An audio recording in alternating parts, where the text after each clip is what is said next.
नमस्कार दोस्तों, जय माता दी। ओम नमः शिवाय। आज हम कर रहे हैं निर्जला एकादशी के बारे में। जेठ सुदी एकादशी 11 को निर्जला एकादशी होती है।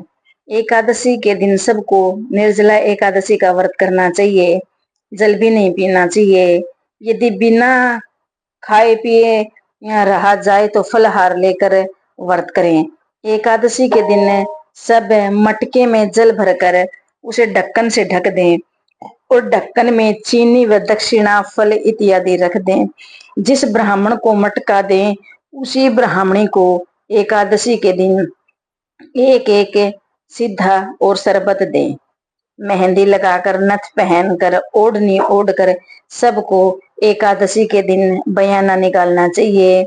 एक मिटकी के मटके में जल भरकर ढक्कन में चीनी रुपया रखो। बयाने के साथ आम रखकर और करवे पर रोली से सतिया बनाकर ढक्कन से ढक कर दो। फिर हाथ फेर कर सासू जी के पैर छूकर दे दो।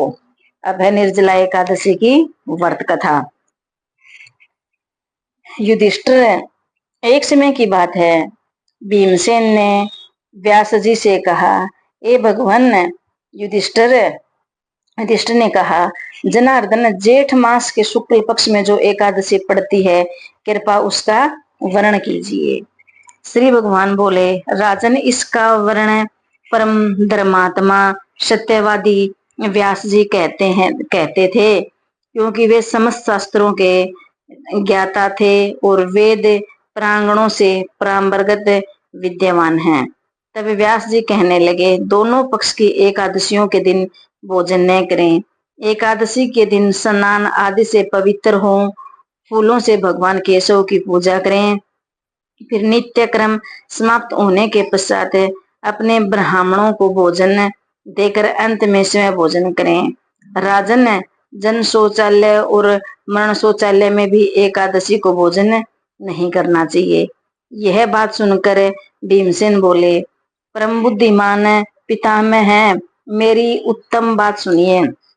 राजा युधिष्ठिर, माता कुंती, द्रौपदी, अर्जुन, नकुल और सहदेव ये एकादशी को कभी भोजन नहीं करते तथा मुझसे भी हमेशा यही कहते हैं कि भीमसेन, तुम भी एकादशी को न खाया करो। किंतु मैं इन लोगों से यही कहता हूँ कि मुझसे भूख नहीं सही जाएगी। भीमसेन की बात सुनकर व्यास जी ने कहा, यदि तुम्हें स्वर्ग लोक की प्राप्ति अभिष्ट है और नरक को दूषित समझते हो तो दोनों पक्ष की एकादशियों के दिन भोजन न करना।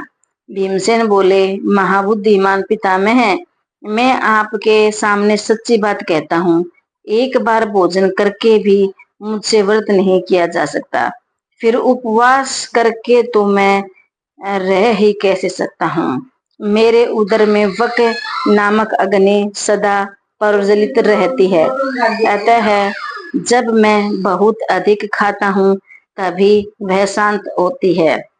इसलिए महामुने, मैं वर्ष भर में केवल एक ही उपवास कर सकता हूँ, जिसे स्वर्ग की प्राप्ति सुलभ हो तथा जिसके करने से मैं कल्याण का भागी हो सकूं। ऐसा कोई एक व्रत निश्चय करके बताइए, मैं जिसका यथोचित रूप से पालन करूंगा।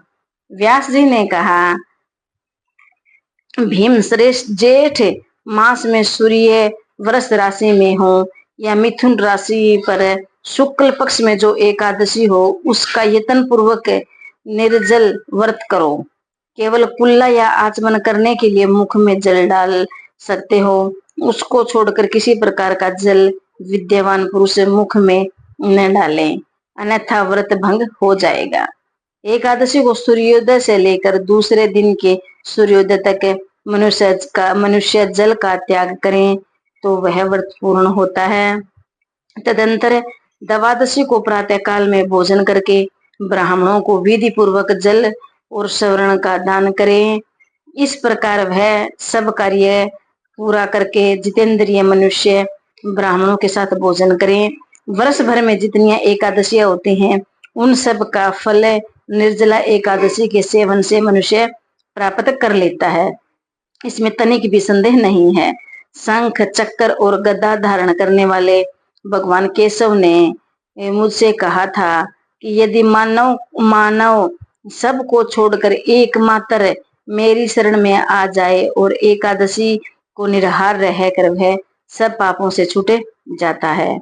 एकादशी का व्रत करने वाले मनुष्य के पास विशालकाय, विकराल आकृति और काले रंग वाले दंड पासाधारी भयंकर यमदूत नहीं आते।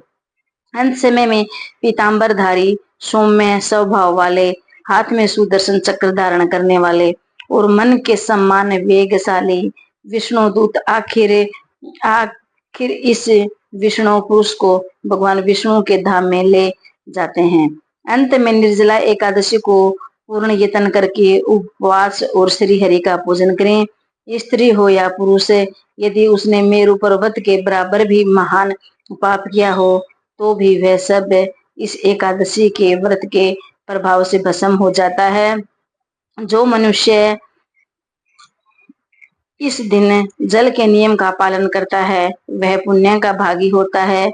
उसे एक पहर में कोटि कोटि स्वर्ण मुद्रा का दान करने का फल प्राप्त हुआ है। मनुष्य निर्जला एकादशी के दिन स्नान, दान, जप, होम आदि जो कुछ भी करता है वह सब अक्षय होता है। यह भगवान श्री कृष्ण का कथन है। निर्जला एकादशी को विधि पूर्वक उत्तम रीति से उपवास करके मानव विष्णु पद को प्राप्त कर लेता है। जो मनुष्य एकादशी के दिन अन्न खाता है वह पाप का भोजन करता है। वह इस लोक में चांडाल के समान और मरने पर दुर्गति को प्राप्त होता है। जो जेठ मास के शुक्ल पक्ष में एकादशी को उपवास करके दान करेगा वे परम पद को प्राप्त होंगे। जिन्होंने एकादशी का उपवास किया है वे ब्रह्म हत्यारे, शराबी, चोर तथा गुरुद्रोही होने पर भी सब पातकों से मुक्त हो जाते हैं। कुंती नंदन, निर्जला एकादशी के दिन श्रद्धालु स्त्री पुरुषों के लिए जो विशेष दान और कर्तव्य विहीन है उन्हें सुनो। इस दिन जल में शयन करने वाले भगवान विष्णु का पूजन और जलमयी धेनु का दान करना चाहिए तथा प्रत्यक्ष धेनु या घृतमयी धेनु का दान उचित है। पर्याप्त दक्षिणा और भांति भांति के मिष्टानों द्वारा यत्न पूर्वक ब्राह्मणों को संतुष्ट करना चाहिए। ऐसा करने से ब्राह्मण अवश्य संतुष्ट होते हैं और उन्हें संतुष्ट होने पर श्री हरि मोक्ष प्रदान करते हैं। जिन्होंने यम, दम और दान में प्रवृत्ति हो, श्री हरि की पूजा और रात्रि में जागरण करते हुए इस निर्जला एकादशी का व्रत किया है, उन्होंने अपने साथ ही बीती हुई 100 पीढ़ियां और आने वाली 100 पीढ़ियों को भगवान वसुदेव के परम धाम में पहुंचा दिया है। निर्जला एकादशी के दिन जल, अन्न, वस्त्र, गो, जल, सैया, सुंदर आसन, कमंडल तथा छाता दान करने चाहिए। जो श्रेष्ठ तथा सुपात्र ब्राह्मण को जूता दान करता है वह सोने के विमान पर बैठकर जाता है, स्वर्ग लोक में प्रतिष्ठित होता है। जो इस एकादशी की महिमा को भक्ति पूर्वक सुनता है और उसका वर्णन करता है वह स्वर्ग लोक में जाता है। चतुर्दशी युक्त अमावस को सूर्य ग्रहण के समान श्रद्धा करके मनुष्य जिस फल को प्राप्त करता है वही फल उनके सवर्ण से ही प्राप्त होता है। पहले दंत दानव करके वह नियम लेना चाहिए कि मैं दंत वंदन करके यह नियम लेना चाहिए कि मैं भगवान केशव की प्रसन्नता के लिए एकादशी को निराहार रहकर आचमन के सिवाय दूसरे जल का त्याग करूंगा। द्वादशी को केशवेश्वर भगवान विष्णु का पूजन करना चाहिए। गंध, धूप, पुष्प और सुंदर वस्त्र से विधि पूर्वक पूजन करके जल के घड़े के दान का संकल्प करते हुए निम्नलिखित मंत्र का जप करना चाहिए। हे संसार से तारने वाले देव हरिकेश, इस जल के घड़े का दान करने से आप मुझे परम गति की प्राप्ति कराइए। भीमसेन, जेठ मास में शुक्ल पक्ष की जो शुभ एकादशी होती है उसका निर्जल व्रत करना चाहिए। इस दिन श्रेष्ठ ब्राह्मण को शक्कर के साथ जल के घड़े का दान करने चाहिए। ऐसा करने से मनुष्य भगवान विष्णु के समीप पहुंचकर आनंद का अनुभव करता है। तत्पश्चात द्वादशी को भोजन कराने के बाद स्वयं भोजन करें। जो मनुष्य इस प्रकार पूर्ण रूप से पाप नाशनी एकादशी का व्रत करता है वह सब पापों से मुक्त हो जाता है, आनंदमय पद को प्राप्त होता है। यह सुनकर भीमसेन ने भी इस शुभ एकादशी का व्रत आरंभ कर दिया। तब से इस लोक में पांडव द्वादशी के नाम से विख्यात हुई है। ये व्रत खोलने की विधि। द्वादशी को सेवा पूजा की जगह पर बैठकर भुने हुए 7 चनों के 14 टुकड़े करके अपने सिर के पीछे फेंकना चाहिए। मेरे 7 जन्मों के शारीरिक, वाचिक और मानसिक पाप नष्ट हुए हैं। यह भावना करके 7 अंजलि जल पीना और 7 चने के दाने खाकर व्रत खोलना चाहिए।